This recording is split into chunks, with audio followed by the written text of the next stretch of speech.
மார்த்தாண்டம் அருகே சிறுவருடன் மாயமான +2 மாணவி தஞ்சாவூரில் மீட்பு. கன்னியாகுமரி மாவட்டம் மார்த்தாண்டம் அருகே உள்ள ஒரு கிராமத்தைச் சேர்ந்த தொழிலாளியின் 17 வயது மகள் அரசு மேல்நிலைப் பள்ளியில் 12ஆம் வகுப்பு படித்து வருகிறார். இந்த மாணவிக்கும் பக்கத்து கிராமத்தைச் சேர்ந்த 17 வயதுடைய சிறுவனுக்கும் இடையே பழக்கம் ஏற்பட்டது. இவர்களது பழக்கத்தை அறிந்த மாணவியின் பெற்றோர் தனது மகளை கடுமையாக கண்டித்தனர். எனினும் சிறுவன் மாணவியுடன் ரகசியமாக பழகி வந்தார். இந்த நிலையில் கடந்த சில தினங்களுக்கு முன்பு மாணவியும் சிறுவனும் திடீரென மாயமாகியுள்ளனர். இது தொடர்பாக மாணவியின் தந்தை மார்த்தாண்டம் போலீசில் புகார் செய்தார்.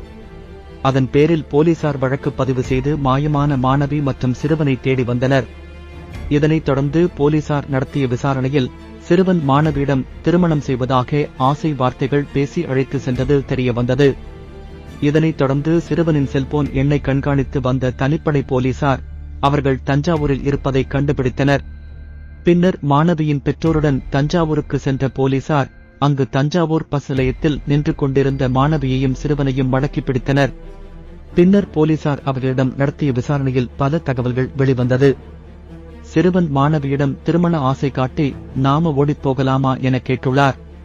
அதற்கு மாணவியும் சம்மதிக்கவே மாணவியிடம் இருந்து 2.5 பவுன் செயின் மற்றும் அரை பவுன் மோதிரத்தையும் பெற்றுக்கொண்டு அவற்றை ஒரு நிதி நிறுவனத்தில் அடகு வைத்து 60,000 ரூபாய் பெற்றுள்ளார். அந்த பணத்துடன் மாணவியை சிறுவன் கோவைக்கு அழைத்து சென்றுள்ளார். அங்கு அவர்கள் லாட்ஜில் அறை எடுத்து தங்கியுள்ளனர். பின்னர் அங்கிருந்து அவர்கள் வேளாங்கண்ணிக்கு சென்று அங்கு சுற்றி பார்த்துவிட்டு தஞ்சாவூர் வந்துள்ளனர்.